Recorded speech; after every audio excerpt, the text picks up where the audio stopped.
ಒಂದು ಮೊಮೆಂಟ್ ಹೇಗಿತ್ತು ಅಂತ ನಮ್ಮ ಬೀಗ್ರನ್ನ ಕೇಳೋಣ. ಛಾಯಾ ಅವರೇ, ತುಂಬಾ ಚೆನ್ನಾಗಿತ್ತು. ಕುರಿಯಣ್ಣ ನೀವು ಸೂಪರ್ ಕುರಿಯಣ್ಣ ನೀವು. ಏನ್ ಎನರ್ಜಿ ಅಂತೀರಾ, ಏನ್ ಎನರ್ಜಿ ಅಂತೀರಾ. Thank you. ತುಂಬಾ ಒಂದು ಮುದ್ದಾದ ಒಂದು ಇನ್ನೋಸೆನ್ಸ್ ನ ಈ ಒಂದು ವೇದಿಕೆ ಮೇಲೆ ನೀವು ತಂದ್ರಿ. Thank you coming to the show. Rajesh ಎಲ್ರಿಗೂ ಸ್ವಾಗತ. ನೀವು ನೋಡಿ, ಈ ಜಗತ್ತಿನ ಯಾವುದೇ ಮೂಲೆಗೆ ಹೋದ್ರು ಅಪ್ಪ ಅಮ್ಮಂದಿರ್ಬೋದು, ಫ್ಯಾಮಿಲಿಗಳಿರ್ಬೋದು, ಎಷ್ಟು ಅದಕ್ಕೋಸ್ಕರ ಮಿಡಿತಾರಲ್ಲ. ಅಂಡ್ ಇದು ನಿಜವಾದ ಒಂದು ಆದರ್ಶವಾದ ಒಂದು ಫ್ಯಾಮಿಲಿ ಅಂತ ಅನ್ಸುತ್ತೆ ನನಗೆ. ಐ ಥಿಂಕ್ ನಮ್ಮ Balu and Malashri they are blessed to have ಈ ತರದ ಅಪ್ಪ ಅಮ್ಮ ಅತ್ತೆ ಮಾವನ ಹೊಂದಿರೋದು. ನಿಜವಾಗ್ಲೂ ಅದೃಷ್ಟವಂತರು ನೀವು. ಸಂತೋಷ ಆಯ್ತು ನಿಮ್ಮೆಲ್ಲರೂ ಭೇಟಿ ಮಾಡಿ. ಅಂಡ್ ಬಾಳು ಅವರೇ, ನಿಮ್ಮ ಕುಟುಂಬದವರೆಲ್ಲ ಇಲ್ಲಿಗೆ ನಮ್ಮ ಕಾರ್ಯಕ್ರಮಕ್ಕೆ ನಮ್ಮ ವೇದಿಕೆಗೆ ಬಂದಿದ್ದು ನಮ್ಮೆಲ್ಲರಿಗೂ ತುಂಬಾ ಖುಷಿ ಆಯಿತು. ಈ ಕ್ಷಣ ನಿಮ್ಮ ಫ್ಯಾಮಿಲಿ ಫೋಟೋ ಕ್ಷಣ.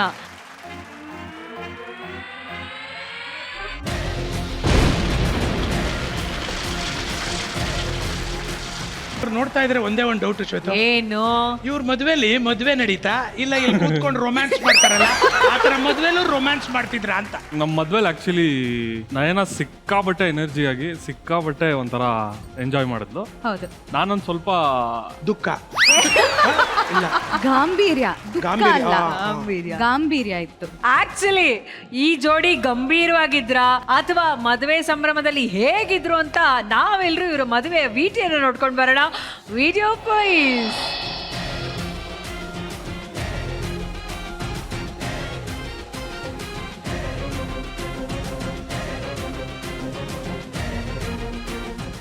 ಮದುವೆ ಈ ದಿನಕ್ಕಾಗಿ 8 ವರ್ಷ ಕನಸು ಕಂಡ ಜೋಡಿ ಇವರು.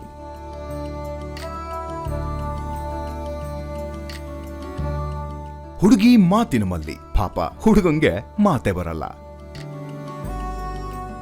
ಅದ್ಧೂರಿ ಆಡಂಬರವಿಲ್ಲದೆ ಅರ್ಥಪೂರ್ಣವಾಗಿ ಮಾದರಿ ಮದುವೆ ಆದವರು ಇವರು. ಇವರ ಮದ್ವೆಲಿ ಸಂಬಂಧಗಳು ಸಂಭ್ರಮಿಸುತ್ತಿತ್ತು, ಪ್ಲಾಸ್ಟಿಕ್ಕು ಬ್ಯಾನ್ ಆಗಿತ್ತು. ಇಷ್ಟಪಟ್ಟು ಪ್ರತಿ ಶಾಸ್ತ್ರಗಳನ್ನ ಅನುಸರಿಸಿದ ಜೋಡಿ ಇವರು.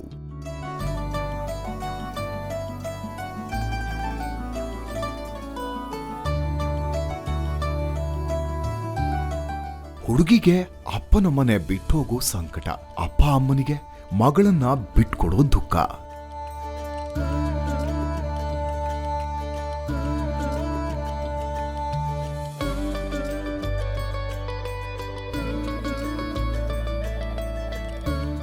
ಅಂದು ಹಸಿರಿನ ನಡುವೆ ಹೊಟ್ಟೆ ತುಂಬಾ ತಿಂದು ಹರಸಿದ್ರು ಎಲ್ಲರೂ.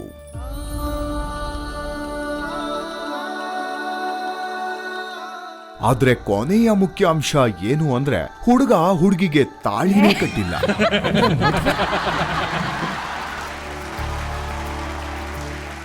ವಿಟಿ ಎಷ್ಟು ಚೆನ್ನಾಗಿತ್ತು. ಲಾಸ್ಟ್ ಅಲ್ಲಿ ಅದು ಯಾಕೆ ಎಕ್ಸ್ಟ್ರಾ ನೀವು ಮಾಡಿರೋದಕ್ಕೆ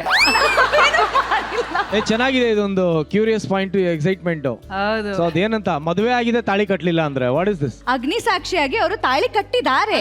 ಹೀಗ್ ತೋರಿಸ್ತಾ ಇದ್ರು ತಾಳಿನ. ಹಿಂಗ್ ಇಟ್ಕೊಂಡಿದ್ ನೆನ್ಪಿದೆ ಮೇಡಮ್. ಅದಾದ್ಮೇಲೆ ಏನಾಯ್ತು, ಏನ್ರಿ ಇದು, ಏನಾಯ್ತು ಅಂದ್ರೆ ಇದು ತಾಳಿ ನಾನು ಲಿಟ್ರಲಿ ಹಿಂಗ್ ಇಟ್ಕೊಂಡಿದ್ದೆ. ಒಂದ್ ಕೈ ಹಿಂಗ್ ಒಳಗಿಂದ ಒಂದ್ ಕೈ ಬಂತು, ಕಾಣದ ಕೈ.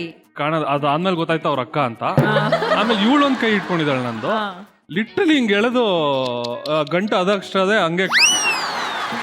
ಈಗ ನಿಮ್ಮ ವರ್ಷನ್ ಹೇಳಿ, ನಿಮ್ಮ ವರ್ಷನ್ ನಾನು ಹೇಳಿ. ಆಕ್ಚುಲಿ ಹೇಳ್ತೀನಿ, ನಂಗೇನು ಇವಾಗ ಹಿಂಗ್ ಕೊಟ್ಟಿದ್ದಾರೆ ಅಂದ್ರೆ ಅದೇ ತರ ಕಟ್ಟಬೇಕು.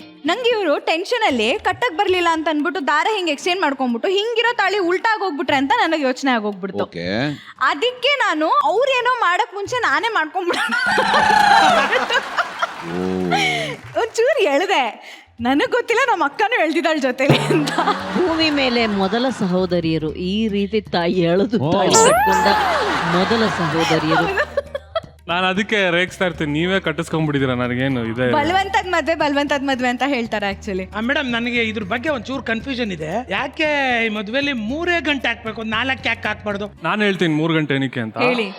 ಮೊದಲನೇ ಗಂಟು ನಿಮ್ ತಂದೆ ಅಷ್ಟೇ ಜೋಪಾನವಾಗಿ, ನಿಮ್ ತಂದೆ ಅಷ್ಟೇ ಕಾಳಜಿ ಕೊಟ್ಟು ನೋಡ್ಕೊಂತೀನಿ ಅಂತ ಮೊದಲನೇ ಗಂಟು ಕಟ್ಟೋದು.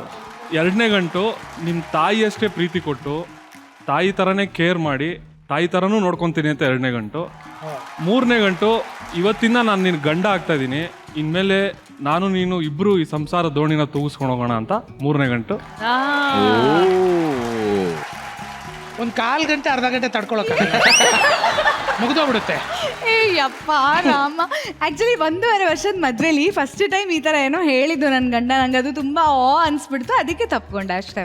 ಕರೆಕ್ಟ್. ಆ 3 ಗಂಟಿನ ಮಹತ್ವ ಗೊತ್ತಿರೋದ್ರಿಂದಾನೇ ಸುಹಾಸ್ ಅವರು ಅಯ್ಯೋ ನನ್ನ ಮದುವೆಯಲ್ಲಿ ನಾನು 3 ಗಂಟೆನ ಬಲವಂತವಾಗಿ ಹಾಕ್ಬಿಟ್ನಲ್ಲ ಅನ್ನೋ ಒಂದು ಆಸೆ, ಅಂದ್ರೆ ಆ ಟೈಮಲ್ಲಿ ಅದು ಮಿಸ್ ಆಯ್ತಲ್ಲ ಅಂತ ಒಂದು ಆಸೆ ಇನ್ನೂ ಇಟ್ಕೊಂಡಿದ್ದಾರೆ ಕುರಿ. ಮತ್ತೇನ್ ಇದೇ ಮಿಸ್ ಆಗಿರೋದು ಅಥವಾ ಬೇರೆ ಏನಾದ್ರು ಇದೆಯಾ? ಇದೊಂದು. ಹಾಗಿದ್ರೆ ನಿಮ್ಮ ಕುಟುಂಬದವ್ರನ್ನೂ ಕರೆಸ್ಬಿಡೋಣ. ದಯವಿಟ್ಟು ನಯನ ಹಾಗೂ ಸುಹಾಸ್ ಅವರ ಕುಟುಂಬದವರು ವೇದಿಕೆ ಮೇಲೆ ಬರಬೇಕು ಅಂತ ಕೇಳ್ಕೊಳ್ತೀನಿ.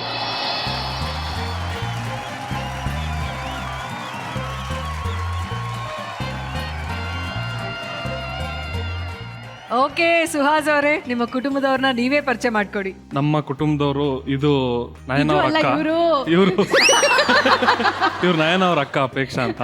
ಇದು ನಮ್ಮ ಸ್ವೀಟ್ ಮಾವ, ನಮ್ಮ ಅತ್ತೆ. ಇದು ನಯನ ಅವ್ರ ಅಜ್ಜಿ, ನಮ್ಮ ಅತ್ತೆ ಅವ್ರ ಅಮ್ಮ. ಇದು ನಮ್ಮ ಅತ್ತಿಗೆ, ಇದು ನಮ್ಮ ಅಣ್ಣ. ನಮಸ್ತೆ. ಓಕೆ, 10 ವರ್ಷದ ಪ್ರೀತಿ ಆದ್ಮೇಲೆ ಮದುವೆಗೆ ಮನೆಯವ್ರನ್ನೆಲ್ಲ ಒಪ್ಸಿದ್ದು ಆ ಒಂದು ಸಂದರ್ಭ ಹೇಗಿತ್ತು? ಇವ್ರ ಮನೇಲಿ ಹೆಂಗೆ ಅಂದ್ರೆ ಇವ್ರ ಒಂಥರ ಬಾಲಿವುಡ್ ಫ್ಯಾಮಿಲಿ ಅಂತ ರೇಗಿಸ್ತಾ ಇರ್ತೀನಿ. 2 ದಿನ ಇವ್ರ ಅಪ್ಪ ಅಮ್ಮ ಎಲ್ಲರೂ ಆಚೆ ಹೋಗಿದ್ರು ಅಂದ್ರೆ ಅಳಕ್ ಸ್ಟಾರ್ಟ್ ಮಾಡ್ಬಿಡ್ತಾರೆ. ತುಂಬಾ ಒಂಥರ ತಪ್ಕೊಳ್ಳೋದು, ಅಯ್ಯೋ ಡ್ಯಾಡಿ 2 days ದಿನ ನೋಡಿಲ್ಲ ಡ್ಯಾಡಿ ಅಂತೆಲ್ಲ ಅಳಕ್ ಸ್ಟಾರ್ಟ್ ಮಾಡ್ತಿರ್ತಾರೆ. ಸೊ ಅಷ್ಟು ಒಂಥರ ಏನ್ರಿ ನೀವು ಮಾತಾಡಲ್ಲ ಅನ್ಕೊಂಡ್ರೆ ಈ ರೇಂಜ್ಗೆ? ಇದಕ್ಕೆ ತೆಲುಗಲ್ಲಿ ಒಂದು ಗಾದೆ ಹೇಳ್ತಾರೆ, ಸೂಸ್ತೆ ಸುಮಾರು ಏಸ್ತೆ ಡಮಾರು ಅಂತ. ಹಂಗೆ Suhas. Thank you sir. So ಆಮೇಲೆ ಹೋದ್ವಿ, ಇವ್ರ ಮನೇಲಿ ಕೂತ್ಕೊಂಡ್ವಿ, ಮಾತಾಡ್ತಾ ಇದೀವಿ. ಇವ್ರಪ್ಪ ಇವಳು ಕೇಳಿದ್ಲು ಏನ್ ನಾನು ಆಕ್ಚುಲಿ ಅವತ್ತು ಒಂದ್ ಸ್ವಲ್ಪ ಪ್ಲಾಟ್ಫಾರ್ಮ್ ಫಿಕ್ಸ್ ಮಾಡಿದ್ವಿ ನಮ್ಮ ಮನೇಲಿ ಹೇಳಕ್ಕೆ. ಆಮೇಲೆ ಸಂಜೆ ಇಬ್ರು ಒಟ್ಟಿಗೆ ನಮ್ಮ ಮನೇಲಿ ಹೇಳ್ಬಿಡೋಣ ಅಂತ ಅನ್ಬಿಟ್ಟು ಬಂದ್ ಕೂತ್ಕೊಂಡು ನಾನು ನನ್ನ ಮದ್ವೆ ಬಗ್ಗೆ ಏನ್ ಅನ್ಕೊಂಡಿದ್ದೀರಾ ಅಂತ ಕೇಳ್ದೆ. ಆಗ ನಮ್ಮ ಅಕ್ಕನ ಮದ್ವೆ ಆಗಿ ಇಟ್ ಜಸ್ಟ್ ಬೀನ್ 1.5 year ಏನೋ ಅನ್ಸುತ್ತೆ. ಏನಕ್ಕೆ ಇವಾಗಷ್ಟೇ ಅವಳಿಗೆ ಆಗಿದೆ ಮದ್ವೆ, ನಿನ್ಗಿನ್ನ ತುಂಬಾ ಟೈಮ್ ಇದೆ, ನೀ ಯಾಕೆ ಮದ್ವೆ ಬಗ್ಗೆ ಮಾತಾಡ್ತಿದ್ಯಾ ಅಂತ ಅಂದ್ರು. ಅಲ್ಲ ಟೈಮ್ ಇದೆ ಹೌದು, ಬಟ್ ನಾನು ಮದ್ವೆ ಮಾಡ್ಕೊಳ್ಳೋ ಟೈಮಿಗೆ ನಾನು ಇವನ್ನ ಮದ್ವೆ ಮಾಡ್ಕೋತೀನಿ ಅಂತ ಅಂದೆ. ಸ್ಟಾರ್ಟ್ ಆಯ್ತು. ನಮ್ಮ ಅತ್ತೆ ಈ ಕಡೆ ಕೂತಿದ್ದಾರೆ. ಅಯ್ಯೋ ನಾನು ನಿನ್ನ ಫ್ರೆಂಡ್ ಅನ್ಕೊಂಡಿದ್ದೆ, ಈ ತರ ಎಲ್ಲ ಬಂದು ಇಟ್ಬಿಟ್ಟೆ ನನ್ಗೆ ಅಂತ. ಆಮೇಲೆ ನಮ್ಮ ಮಾವ ಈ ಕಡೆಯಿಂದ ಆ ಕಡೆ ಓಡಾಡ್ತಾ ಇದಾರೆ. ನನಗೆ ಏನಾಗುತ್ತಪ್ಪ ಈಗ, ಏನಾರು ಅವರು ಸುಸ್ತಾಗಿ ಬಿದ್ದೋದ್ರೆ ಹೆಂಗೆ ಕತೆ 2 hours ಇದೇ ಆಗ್ತಾ ಇದೆ. ನಾನು ಹೇಳ್ತಾ ಇದೀನಿ ಅಂಕಲ್ ಇಲ್ಲ, ನಿಮ್ ಬ್ಲೆಸ್ಸಿಂಗ್ಸ್ ಇಲ್ಲದೆ ನಾವು ಮದ್ವೆ ಆಗಕ್ ಚಾನ್ಸೇ ಇಲ್ಲ ಅಂತ. ಹಂಗೆ ಹೇಳಿದ ತಕ್ಷಣ ನಾನು ನಿಂತಿದ್ದು ಮಾತಾಡ್ತಾ ಇದ್ದವಳು ತಕ್ಷಣ ಹೋಗಿ ಒಂದು ಚೇರ್ ಮೇಲೆ ಕೂತ್ಕೊಂಡ್ಬಿಟ್ಟೆ. ಫಿಲ್ಮ್ ಅಲ್ಲಿ ಕೂತ್ಕೊಳ್ತಾರಲ್ಲ ಆ ತರ ಫುಲ್ ಸಿನಿಮಾನೇ. ಅಲ್ಲ ಸರ್, ನೀವು ಅದೇನೋ ಸಿಂಹದ ತರ ಓಡಾಡ್ತಾ ಇದ್ರಂತೆ, ಏನಂತ ಗರ್ಜಿಸಿದ್ರಿ? ಟೆನ್ಷನ್ ಆಗ್ಬಿಟ್ರೆ ವಿ ಆಲ್ ಗೋ ರೆಡ್, ಮುಖ ಎಲ್ಲ ಇವರು ಫುಲ್ ರೆಡ್ ಆಗಿ ಹೋಗ್ಬಿಟ್ಟಿದ್ದಾರೆ. ರೂಮ್ ಕೊಟ್ಟೋದ್ರು ಅವರು, ಸ್ಟೈಲೆಂಟ್ ಆಗಿ ರೂಮ್ ಹೊಟ್ಟೋಗ್ತಿದ್ದಾರೆ. ನೀವು ಪಪ್ಪ ಅಂತ ಕರಿತಿದ್ದೀನಿ ನಾನು. ಅಂಕಲ್ ಆಚೆ ಬನ್ನಿ ಮಾತಾಡಿ ಬರೋದು ಅನ್ಕೊಂಡಿದ್ದೀರಾ? ನಮ್ಮ ಆಶೀರ್ವಾದ ಇರಲ್ಲ ಅಷ್ಟೇ. ಇಂಗ್ಲಿಷ್ ಅಲ್ಲಿ ನಿಮ್ಮ ಮನೇಲಿ ಕೋಪ ಬಂದ್ರೆ ಇಂಗ್ಲಿಷ್ ಮಾತಾಡೋದು. ಇವ್ರ ಮನೇಲಿ